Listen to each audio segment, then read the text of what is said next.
Beneath the glowing lanterns of Saigon, a city thrived on beauty, desire, and secrets.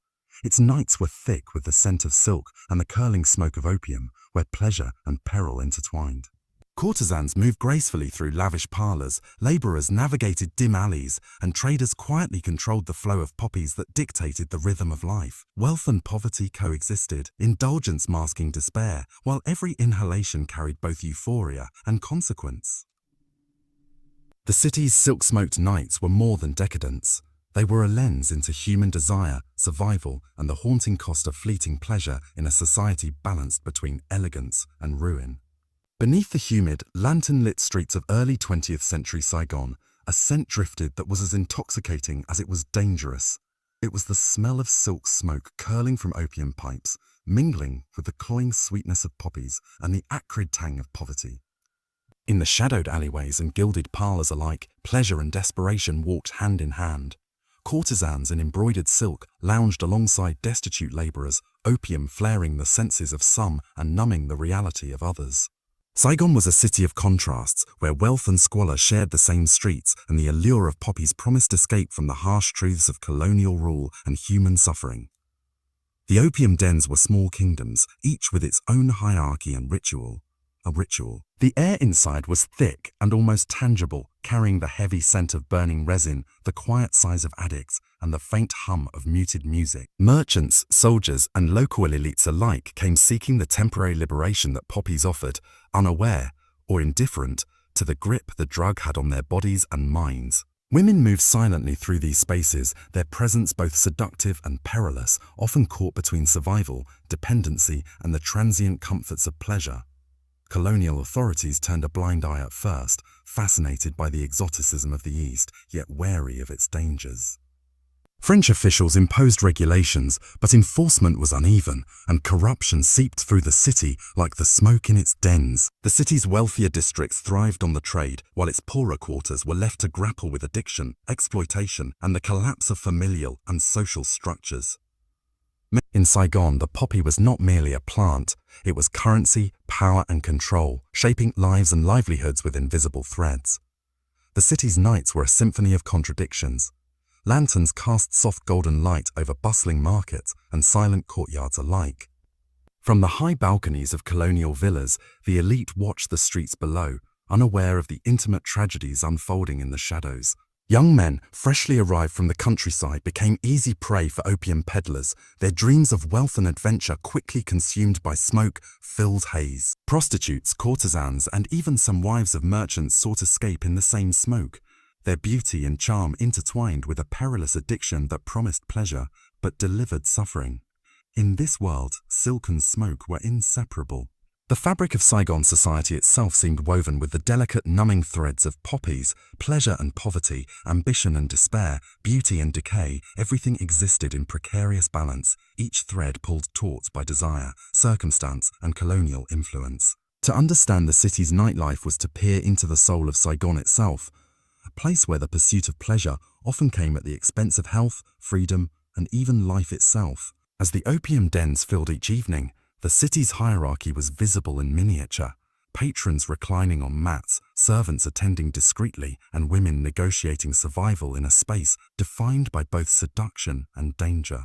Those who controlled the dens wielded authority akin to kings, collecting fees, rationing supply, and manipulating addicts with subtle expertise. For many, the poppy was more than an indulgence. It was a chain, invisible yet unbreakable, binding individuals to a cycle of desire, debt, and decay. Saigon's streets were lined with evidence of this duality. From the ornate facades of colonial buildings to the rickety shanties of its working-class quarters, life oscillated between the luminous and the squalid. In the grand salons of French merchants, opium lounges mirrored European luxury, while just a few blocks away, families struggled to survive amid the ruins of addiction, poverty, and colonial exploitation. Silk, smoke, and poppies connected these worlds, weaving a story of human ambition, vulnerability, and the intoxicating allure of escape. The courtesans of Saigon were both admired and feared, living lives that seemed glamorous from the outside, yet were defined by compromise, addiction, and subtle coercion. Dressed in embroidered silks that shimmered in the lantern glow, They moved with a grace cultivated through years of practice and necessity. Their beauty was currency, a tool wielded to secure protection, money, or access to the city's wealthier men, yet it came with an unspoken price. Many were bound to the dens, their dependence on opium both voluntary and imposed, blurring the line between choice and captivity. Nights stretched endlessly in smoke-filled haze, punctuated by laughter, sighs, and the occasional outburst of despair. Opium traders operated in the shadows, their influence subtle yet pervasive. They were the architects of addiction, understanding the desires and weaknesses of their patrons better than anyone else.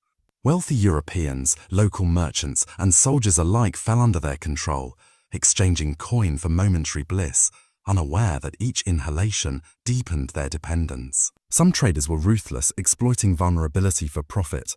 Others presented a cultivated facade of generosity, offering delicate pipes, rare strains of opium, and promises of pleasure in exchange for loyalty. The lower classes were trapped in a different cycle. Laborers, dock workers, and peasants arrived in the city seeking opportunity, only to find the poppy as both consolation and prison. Many began with curiosity, a fleeting indulgence meant to dull the aches of hard labor. But addiction took root quickly in the humid climate and constant stress. Families suffered silently as fathers, sons, and brothers succumbed to the seductive haze. Children grew up in households where the smoke never cleared, learning from a young age the seductive dangers of escape. The colonial authorities observed this world with mixed fascination and dread. French officials often romanticized the exotic lifestyle of opium dens while simultaneously drafting regulations that aimed to control the trade. Enforcement was inconsistent and corruption was rampant. Officials frequently took bribes or ignored violations, allowing the dens to flourish.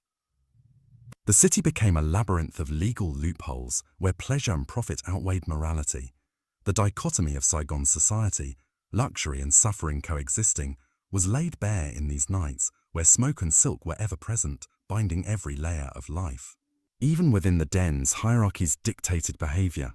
Senior courtesans commanded respect, their experience granting authority over newcomers. Young women learned quickly, obedience ensured survival, while defiance risked violence or expulsion.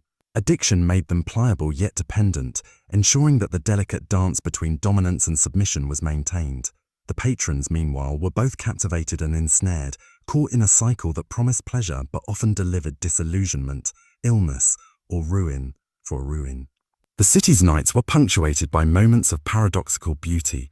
A wealthy merchant reclining on a lacquered mat, tracing the embroidery of a courtesan's silk sleeve, could appear serene and romantic, yet the smoke around them carried traces of despair, addiction, and decay. Musicians played softly in the corners, their melodies floating through the haze, masking coughs, whispers of fear, and the quiet agony of bodies weakened by dependency. In these spaces, pleasure was inseparable from pain, and survival required constant negotiation, compromise, and vigilance. The influence of opium extended beyond the dens. Poppy-derived products infiltrated the domestic sphere, from medicinal use to recreational indulgence. Housewives experimented with small doses to soothe anxiety or fatigue, while servants sometimes partook to endure long shifts in the humid heat. Even as some sought temporary relief, the city itself bore witness to the social cost. Households destabilized, labor productivity declined, and communities were quietly eroded. The opium trade had become both a commodity and a tool of control, shaping human behavior in ways that were as subtle as they were profound. In Saigon, silk, smoke, and poppies were threads of a tightly woven social fabric. They connected the grand and the destitute, the conquerors and the conquered, the addicts and the indifferent. Pleasure existed alongside exploitation, desire alongside despair, and the city thrived on the delicate equilibrium maintained by those who understood, better than anyone, the intoxicating power of poppies. Nights stretched endlessly, a shimmering haze of beauty and peril, and the city itself seemed to breathe in rhythm with each exhaled puff of smoke, caught in the eternal tension between indulgence and ruin. The colonial officials of Saigon often viewed the city's opium trade with a mixture of fascination, pragmatism, and moral ambivalence. French authorities recognized the destabilizing potential of addiction, yet they were complicit in its proliferation. Taxes and permits on opium sales became a source of revenue, and enforcement of anti-opium laws was often selective, favoring the wealthy while punishing the poor. The dens thrived under this paradoxical oversight, a shadow economy that mirrored the colonial hierarchy. It was a city where privilege protected indulgence and poverty magnified consequence. Within the dens, the business of pleasure was meticulously organized. Proprietors maintained precise records of patrons and supply, managing debts and rations with cold efficiency. Courtesans and young apprentices were trained not only in the arts of seduction and service, but also in the subtle rituals of opium use. How to inhale deeply, how to pace consumption, and how to maintain appearances while surrendering control. Addiction became a language of survival, a currency in itself, and a tool wielded by those who understood its grip. The human cost was immense. Men and women alike suffered deteriorating health, mental instability, and fractured social connections. Families disintegrated as breadwinners fell into the haze of dependency. Children, often witnesses to daily indulgence, absorbed both its allure and its consequences. Poverty and pleasure were intertwined, and for many, opium represented both a temporary escape and a trap from which there was no easy release. The dens, in effect, became microcosms of societal collapse, where beauty and pleasure existed only as long as one ignored the underlying decay. Artists, musicians, and writers of the era recorded glimpses of this duality. Boudoirs filled with silk and smoke were described as seductive and intoxicating, yet their accounts were tinged with the melancholy of inevitability. Behind every graceful movement, every wisp of perfumed smoke, lay exhaustion, disease, and quiet despair. Courtesans, once celebrated for their beauty and wit, were often left hollow, their brilliance fading with each inhalation of the addictive resin. The seductive glow of lantern light masked a more insidious reality, a city addicted to pleasure while its foundations quietly eroded. Economic pressures amplified the crisis. The poorest neighborhoods, where laborers lived hand-to-mouth, were the hardest hit. With wages low and opportunities limited, opium became both solace and poison. Work slowed as dependency spread, debts mounted, and families faced hunger and disease. In contrast, the elite found a controlled indulgence, able to afford rare strains and luxurious dens, insulated from immediate consequence. This divide reinforced the social hierarchy, creating a city where wealth dictated the safety of indulgence and poverty magnified vulnerability. Yet even in despair, human resilience emerged. Some addicts sought to escape, quietly abandoning dens or relying on herbal substitutes.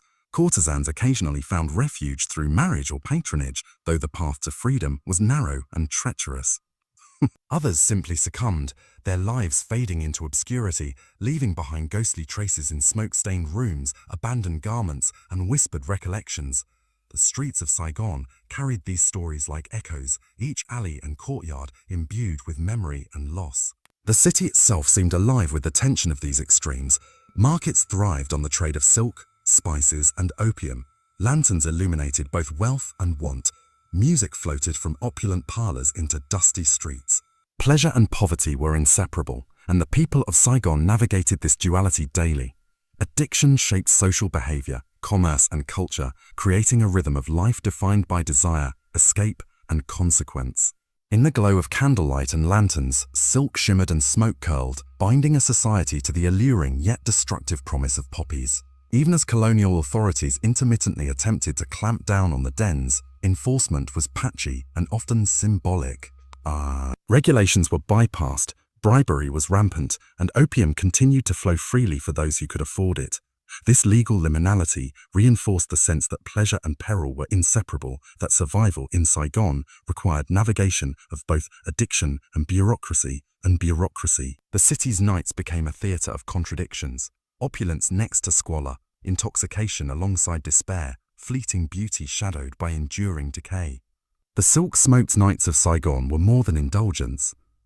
They were a reflection of a society caught between colonial domination, economic disparity, and human desire. Poppies wove through daily life like invisible threads, binding elites, laborers, courtesans, and officials in a shared dance of pleasure and dependency. Every inhalation reinforced social hierarchies, illuminated the vulnerability of the human body and mind, and left traces of sorrow hidden beneath the glittering facade of silk and lantern light. Amid the haze of opium smoke, individual lives unfolded with intensity, tragedy, and fleeting beauty. Take Lian, a young courtesan whose delicate hands stitched embroidery while her mind drifted in the curl of poppy smoke. Her silk robes shimmered under lantern light as she moved gracefully between patrons, each glance and gesture a calculated measure of survival. Lian's nights were endless, a repeating cycle of indulgence, expectation, and subtle manipulation. Opium was both her refuge and her chain, offering moments of euphoria but leaving her body and spirit fragile, trembling at the edges of exhaustion. Nearby, Bao, a dock worker turned addict, shuffled through the narrow alleys in search of his next fix. Once strong and vibrant, his hands now shook, and his face bore the pallor of repeated inhalation. He had arrived in Saigon with dreams of work and opportunity, only to be ensnared by the city's seductive smoke. Each evening, the dens called to him, promising relief from pain and hardship, yet every inhalation tightened the invisible grip of dependency. Bao's story mirrored countless others, men and women whose lives were slowly consumed by the alluring haze of poppies. The merchants who profited from this trade were a study in contrasts. On one side, French colonial businessmen enjoyed the protection of their wealth, controlling opium distribution with precision, understanding that dependency guaranteed loyalty and profit. On the other, local Vietnamese traders navigated the delicate balance between patronage, danger, and survival. The dens became arenas of subtle power plays where influence was measured in smoke-filled inhalations and the careful rationing of pleasure. Courtesans like Lian had to master more than beauty. They understood psychology, desire, and survival. The dance of seduction was precise. A lingering glance, a whispered compliment, a patient hand guiding a patron's indulgence. Yet behind the grace and allure was exhaustion, a body weakened by long nights and repeated opium use. Some sought to resist, relying on sheer will or moments of personal cunning, but resistance was fleeting. For many, the allure of poppies was irresistible, promising relief from emotional and physical pain even as it deepened dependency. The city itself seemed complicit in these cycles. Lantern-lit streets, markets overflowing with silk and spices, and music drifting from parlors all reinforced the seductive atmosphere. Opium dens operated openly in some districts, subtly hidden in others. The smoke and silk intertwined, binding the elite and the destitute in an unspoken social contract. Pleasure was available to those who could afford it, yet the cost was invisible, etched in the trembling hands, hollow eyes, and quiet desperation of those who could not escape. Even in the den's quieter moments, human frailty was evident. Conversations dissolved into whispers, laughter into sighs. Patrons reclined on mats, their bodies slack with euphoria, oblivious to the slow decay taking place within. Courtesans balanced empathy and detachment, offering comfort and distraction while guarding their own survival. Addiction was both intimate and isolating, a shared yet solitary experience, where smoke, silk, and poppies dictated the rhythm of life. Children grew up witnessing this intricate tapestry.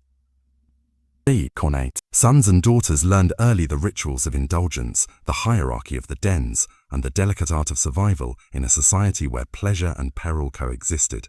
The cycle of dependency extended across generations, embedding itself into the cultural and economic fabric of Saigon. Even those who never touched the poppy were affected, as families struggled to maintain stability and health in a city dominated by intoxicating smoke and societal expectation. The nights of Saigon were therefore a stage upon which countless human dramas played out. Beauty, ambition, despair, and indulgence collided under lantern light. Silk shimmered, poppies smoked, and the city held its breath, caught in a perpetual dance of pleasure and ruin. Every inhalation reinforced the invisible chains connecting courtesans, laborers, merchants, and officials.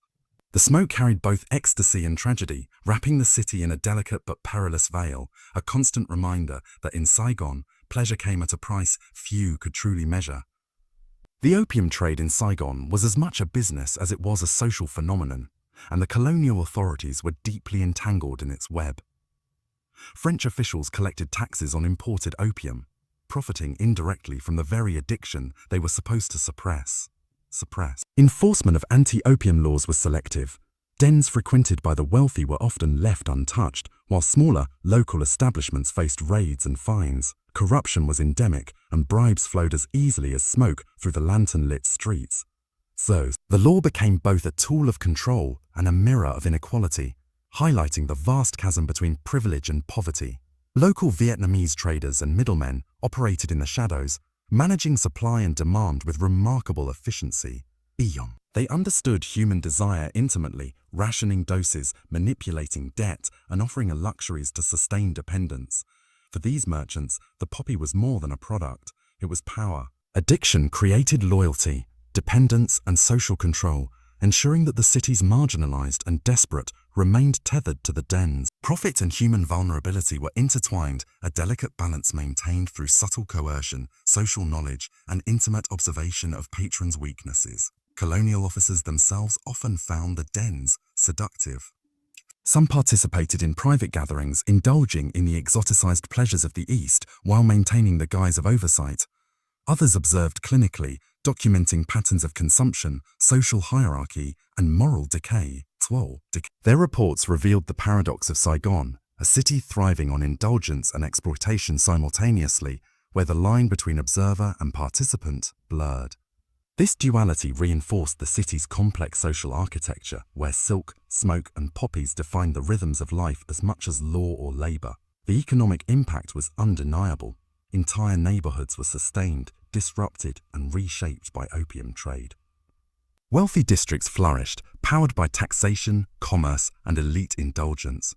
In contrast, working-class quarters struggled under the weight of addiction, diminished labor productivity, and social fragmentation. Poppy dependence created a feedback loop. The addicted poor were easier to control, while the elite profited from both the consumption and the supply. Saigon was a city of contrasts, and the opium trade served as a lens through which one could observe the intricate intersections of power, pleasure, and poverty. Social hierarchies within the dens mirrored the broader society. Courtesans held influence over the addicts who frequented their rooms, leveraging charm and skill to maintain security and status. Apprentices learned early how to navigate complex social interactions, balancing obedience with subtle negotiation. Patrons, intoxicated by smoke and desire, often underestimated the subtle power dynamics at play. Addiction obscured judgment and amplified vulnerability, yet the social structure within the dens remained rigid, reflecting Saigon's wider societal stratification. The human cost extended far beyond the dens. Families of addicts suffered silently as breadwinners became unreliable and children grew up in fractured households. Illness, malnutrition, and psychological trauma were commonplace, and yet the city's economy continued to function, paradoxically fueled by the very substance that weakened it. Public spaces, markets, and transportation hubs bore witness to the quiet despair of those caught in the web of dependency, and the city itself seemed to breathe in rhythm with the inhale and exhale of its populace. Even cultural life was touched by the opium trade. Music, poetry, and performance often celebrated indulgence, romanticizing the haze of smoke and silk. Artists drew inspiration from the ephemeral beauty of intoxication while simultaneously grappling with the shadow of addiction in their own circles. Literature and personal memoirs of the era frequently depict Saigon as a city of paradox, breathtakingly beautiful yet morally and socially fragile, intoxicating yet deeply corrosive. The nights of Saigon remained a theatre of contradictions. Lanterns glimmered over gilded opium lounges, while the alleys behind them carried shadows of despair. Wealth and poverty coexisted in the same streets. Pleasure and ruin were inseparable. Inhaling the fragrant smoke, both colonizer and colonized were bound by the same invisible threads of dependency and desire. The poppy dictated behavior, social relations, and even the rhythm of economic life.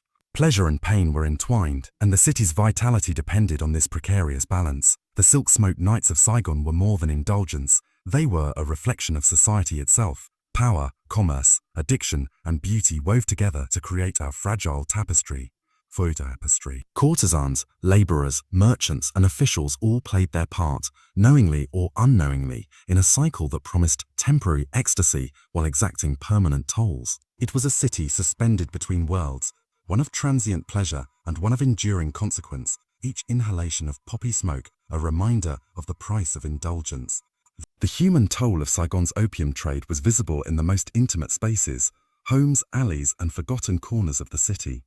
Families bore the weight of addiction quietly, children learning to navigate hunger, instability, and the erratic moods of parents weakened by poppy smoke.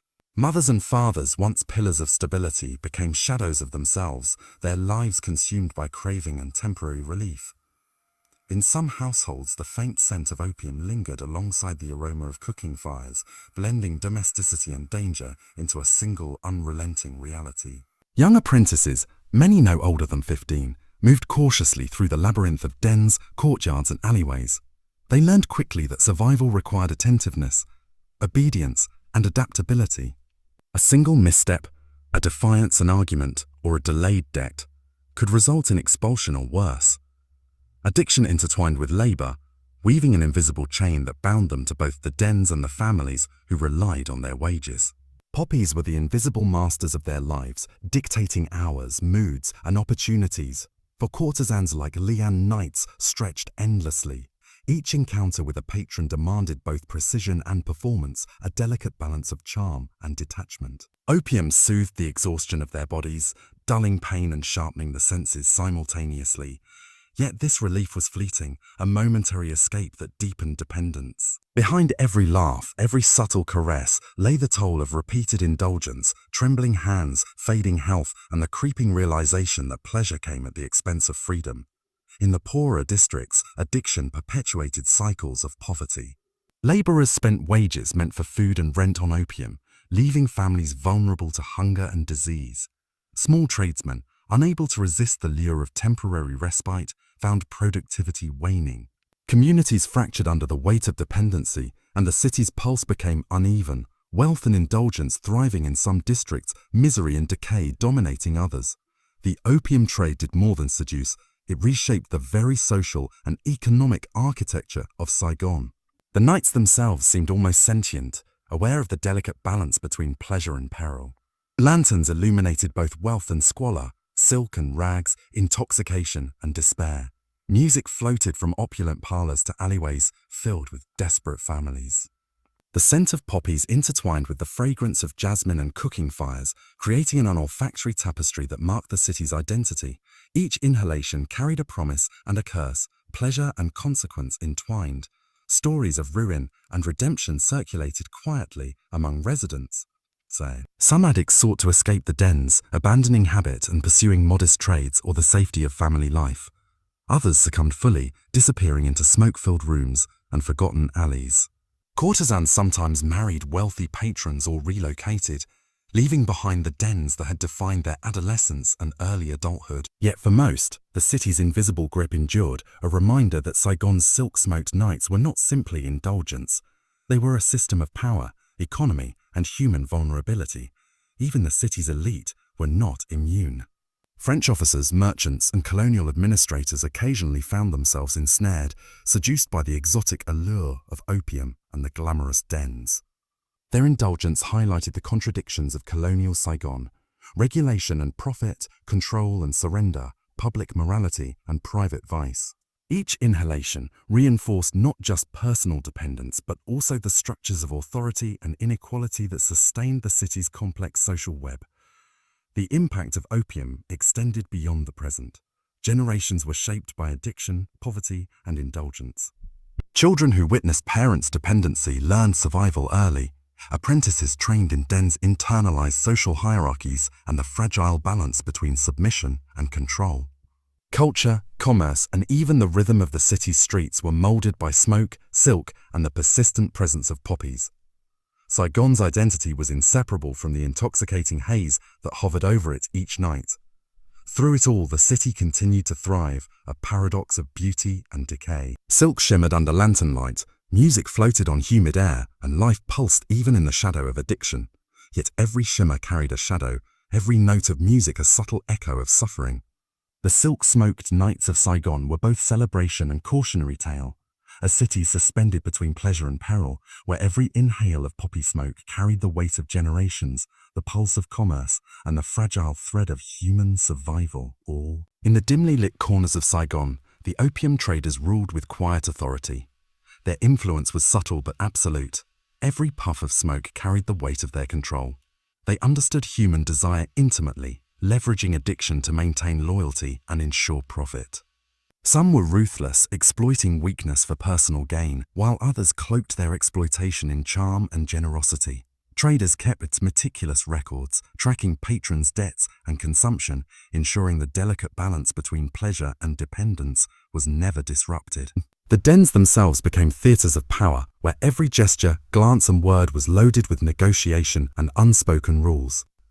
Courtesans, too, were masters of subtle manipulation. Their beauty and charm were tools honed over years, and their survival depended on reading patrons with precision. Leon, for instance, moved through the den with a practiced grace, offering comfort and distraction while silently maintaining control over her interactions. She knew that each patron was both a source of income and a potential threat. Her survival depended on understanding not just desire, but the intricacies of addiction itself. The interplay between courtesans and patrons was a delicate dance, pleasure and peril intertwined in every interaction, every inhalation of poppy smoke. The dens were also sites of complex social negotiation. Apprentices observed and learned the rules of hierarchy, the subtle cues that dictated behavior and status. Senior courtesans commanded respect, guiding newcomers through the expectations of service and the rituals of consumption. Patrons intoxicated by opium and seduction often failed to recognize the structured power dynamics at play. Addiction rendered them pliable, yet the social architecture within the dens was rigid, a microcosm of the broader inequalities of Saigon itself. Here, silk and smoke masked not only indulgence but also the exercise of subtle dominion. Colonial authorities, meanwhile, hovered in the background, their presence a mix of fascination, complicity, and moral oversight. French officials collected taxes on opium imports and monitored dens under the guise of regulation.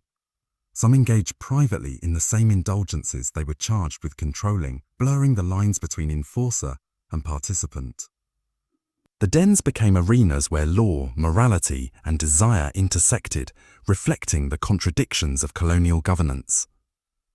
Privilege provided protection from scrutiny, while the poor bore the brunt of legal enforcement. Saigon's silk-smoked nights were thus as much a reflection of power as of pleasure. The economics of addiction extended beyond the dens themselves. Families, laborers, and artisans were ensnared in cycles of debt and dependence. The opium trade shaped commerce, labor productivity, and social mobility. A dock worker addicted to poppy resin could no longer support his family, yet his debts fed the profits of merchants and traders. Courtesans' earnings, partially derived from patrons' addictions, circulated through local economies.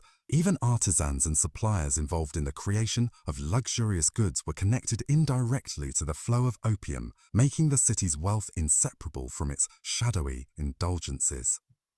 Despite the pervasive control of traders and the cyclical nature of addiction, human resilience persisted. Some addicts sought freedom, quietly abandoning dens or seeking herbal substitutes to wean themselves from dependency. Courtesans occasionally escaped through strategic marriages or relocation, carving out new lives in distant quarters. Others succumbed, leaving behind the ghostly traces of their existence in smoke-stained rooms, abandoned garments, and whispered memories. The city itself held these stories in its architecture and streets, the alleys, courtyards, and lantern-lit rooms serving as both witnesses and participants in a collective, haunting narrative. The nights of Saigon were a study in contrasts. Lanterns cast a golden glow over luxurious dens, while shadows hid the suffering of families and addicts. Music drifted from salons into alleys filled with struggle, a soundtrack for loves caught between indulgence and despair. Pleasure and suffering coexisted, interwoven into the fabric of the city as tightly as the silks adorning courtesans. The poppy was not merely a substance. It was a binding agent, connecting all lives in a shared rhythm of desire, dependence, and consequence. Yet in this haze of smoke and silk, moments of fragile beauty emerged, a courtesan's laughter, a fleeting glance between a patron and a lover, a child's innocent smile in the midst of deprivation. These instances punctuated the pervasive melancholy. They reminded the city's residents that life persisted even in the shadow of addiction, that hope and despair could coexist in the same breath. It was this tension, the delicate equilibrium between pleasure and ruin, that defined Saigon's silk-smoked nights, leaving an indelible mark on every life touched by poppies. By the early decades of the 20th century, the intricate networks of traders, courtesans and addicts had created a society both resilient and fragile. Saigon thrived economically, culturally, and socially, yet it carried the weight of its own indulgence. Silk shimmered under lanterns, smoke curled through the streets, and poppies dictated the rhythm of human behavior. In every inhalation, every whispered conversation, and every gesture of seduction, the city's duality was laid bare: pleasure and peril, beauty and decay, mastery and surrender. By the 1920s, the rhythms of Saigon's silk-smoked nights began to shift. The dens that had once thrived under lax oversight and a thriving clientele now faced increasing scrutiny. Colonial authorities, pressured by public opinion and medical reports, intensified efforts to regulate the trade. Licenses were revoked, raids became more frequent, and opium imports were carefully monitored. Yet regulation came unevenly. Wealthy patrons continued to indulge discreetly, while the poor, the brunt of enforcement. The city's social equilibrium, once maintained by smoke and subtle hierarchies, began to wobble. Addiction, however, did not dissipate easily. For many, dependence was permanent, etched into both body and mind. Courtesans who had relied on opium for endurance now faced withdrawal alongside dwindling patrons. Dockworkers and labourers, whose wages had long been siphoned to sustain habit, struggled to rebuild shattered lives. Families attempted quiet rehabilitation, but the shadow of dependency lingered. Even as dens closed or became clandestine, the imprint of the silk-smoked nights remained, a haunting legacy woven into the city's social fabric. Traders adapted quickly, finding new ways to maintain influence. Some shifted operations to more discreet locations, while others diversified into other vices, gambling, alcohol, and exotic entertainments. Their networks remained intact, a testament to the resilience and adaptability of those who had built power through subtlety and observation. The dens may have waned in prominence, but the mechanisms of control, through desire, addiction, and manipulation, persisted. Saigon's social landscape had been permanently altered by decades of poppy-fueled indulgence. Courtesans navigated these changing tides with a mix of strategy and vulnerability. Lian, once celebrated for her charm and beauty, found herself confronting the fragility of her profession. Patrons were fewer, incomes diminished, and the social cachet that had once protected her now offered little defense. Yet survival demanded adaptation. New alliances, discreet relocation, and careful management of addiction became her tools.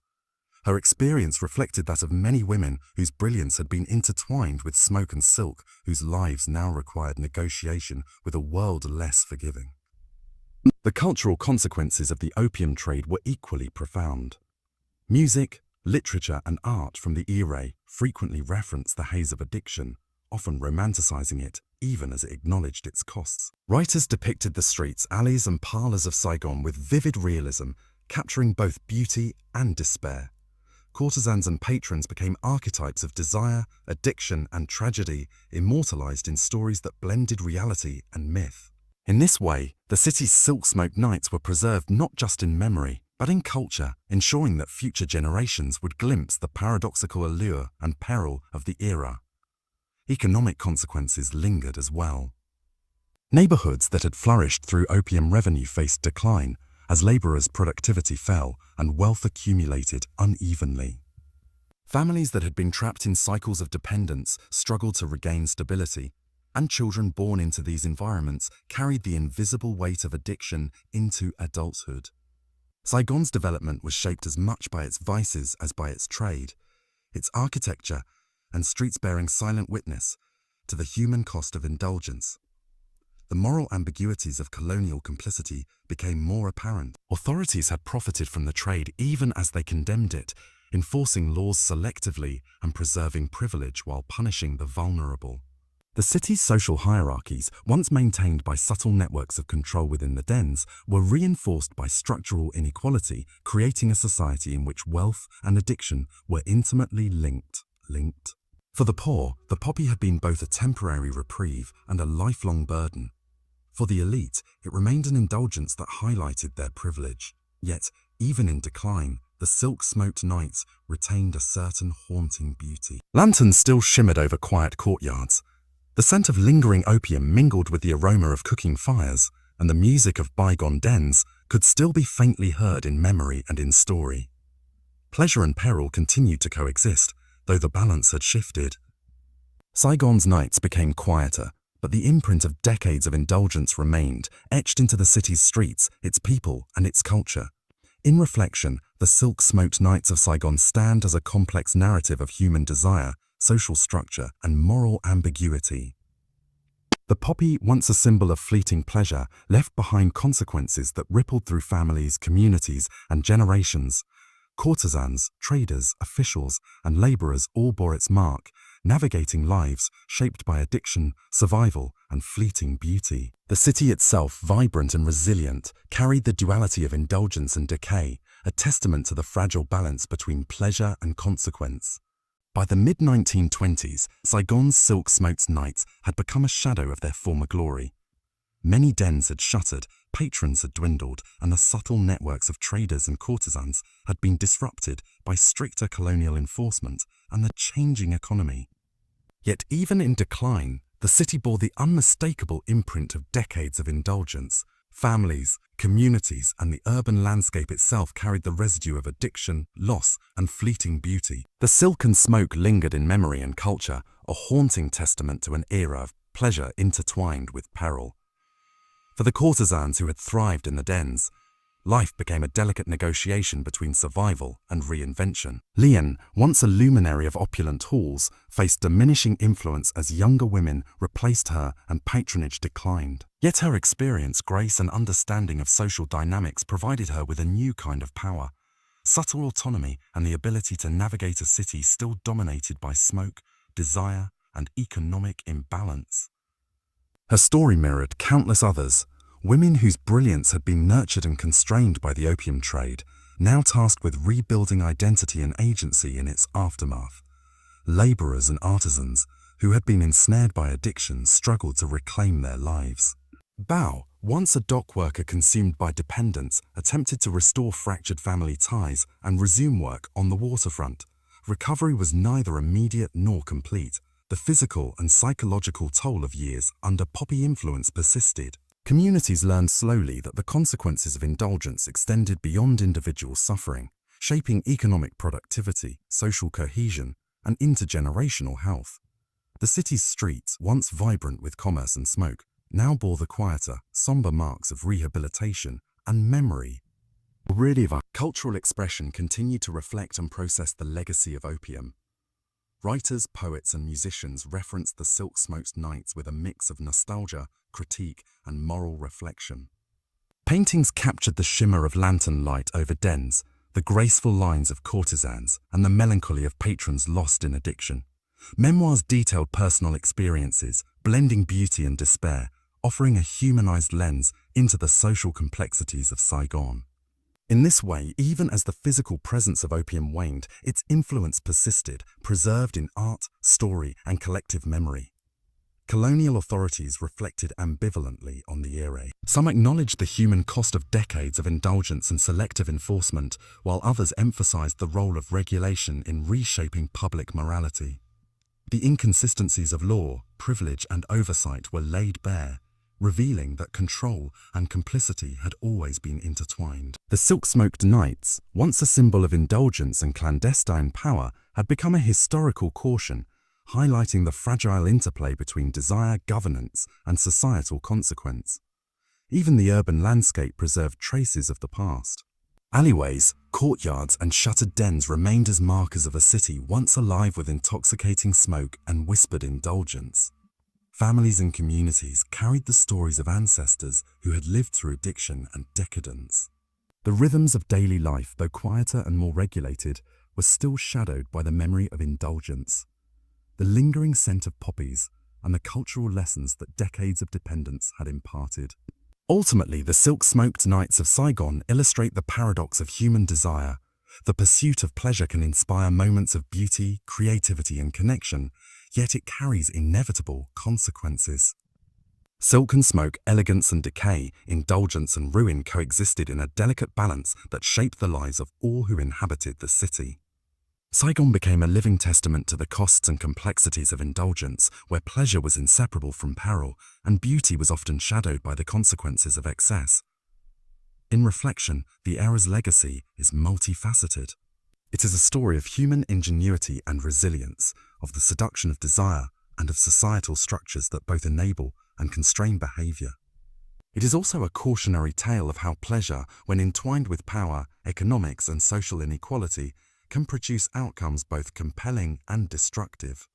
Saigon's silk-smoked nights remain an indelible chapter in history, a cityscape forever tinged by poppy smoke, elegance, and the human struggle to navigate the perilous dance of indulgence and survival. By the late 1920s, Saigon had begun to emerge from the haze of its silk-smoked nights. Many opium dens were shuttered, the flow of trade diminished, and both courtesans and patrons faced the long-term consequences of years under the poppy's sway. Yet the city's streets, alleys, and architecture carried the invisible residue of decades of indulgence. The shimmer of lantern light on silk, the echo of music through smoke-filled rooms, and the quiet sighs of those once addicted lingered as subtle reminders of the cost of pleasure. For the courtesans, the end of the dens marked both loss and transformation. Women like Leon navigated new paths, leveraging the skills honed in a world of beauty, seduction, and subtle power. They found ways to reclaim autonomy, whether through marriage, relocation, or entering new trades. The resilience of these women highlighted a truth that had always been present amid the opium haze. Survival demanded intelligence, grace, and adaptability. Yet their stories were also marked by the scars of addiction and exhaustion, a reminder that pleasure's cost often outlasts its fleeting moments of beauty. The families and communities that had been most affected by addiction began the slow, painstaking process of recovery. Laborers rebuilt routines, apprentices learned trades outside the dens, and children grew up with the knowledge of both indulgence and its consequences. Generations bore the imprint of the poppy, yet with careful guidance and resilience, they began to reclaim their lives. The city itself, though transformed, preserved echoes of its silk-smoked nights, woven into the fabric of memory, architecture, and culture. Cultural and artistic reflections of the era continued to preserve its legacy. Writers, painters, and musicians captured the interplay of beauty and decay, indulgence and consequence. Silk shimmered in brushstrokes, music echoed the rhythm of inhaled smoke, and literature immortalized the courtesans, patrons, and traders who had defined the era. Through these works, Saigon's silk-smoked nights were not forgotten. They became a lens through which future generations could examine the complex dance of desire, power, and survival. The opium trade's moral and social ambiguities remained a subject of reflection. Colonial authorities had profited while selectively enforcing law. Traders had thrived by exploiting human weakness, and the city had borne witness to both extraordinary beauty and profound suffering. The era illustrated the fragile balance between indulgence and ruin, revealing how pleasure can be both captivating and destructive when entangled with social inequality, economic ambition, and human desire. Ultimately, the silk-smoked nights of Saigon are a story of paradox. They are a narrative of elegance shadowed by despair, of brilliance intertwined with vulnerability, of fleeting pleasure weighed against enduring consequence. Lantern-lit dens, embroidered silks, and curling smoke were symbols of both artistry and addiction, reflecting the human capacity for desire, creativity, and self-destruction. The city's nights, once vibrant with indulgence, now carry a quiet echo of lessons learned the hard way. Even today, historians, artists, and observers return to Saigon's past with fascination and reflection. They explore the lives of courtesans, the subtle networks of traders, and the families caught in cycles of addiction. The silk-smoked nights endure as both a historical chronicle and a cautionary tale, reminding us that human desire, when intertwined with social and economic power, carries risks as delicate and intricate as the silks that once adorned the city. In the final analysis, Saigon's silk-smoked nights leave an indelible mark on history. They are a testament to the complexity of human ambition, the seduction of pleasure, and the resilience of those who navigate its perilous path. The city, for all its vibrancy and culture, bears silent witness to an era when poppies dictated the rhythm of life, when silk shimmered under lantern light, and when beauty and ruin existed side by side in the most intimate and enduring ways. Thus the story concludes where it began, in the dimly lit alleys, the lantern-lit dens, and the memory of smoke curling through silk. An enduring reflection of Saigon's past, a lesson in the price of indulgence, and a tribute to human resilience amid pleasure and peril. The silk-smoked nights remain, forever etched in history, culture, and the fragile, intoxicating beauty of a city shaped by desire.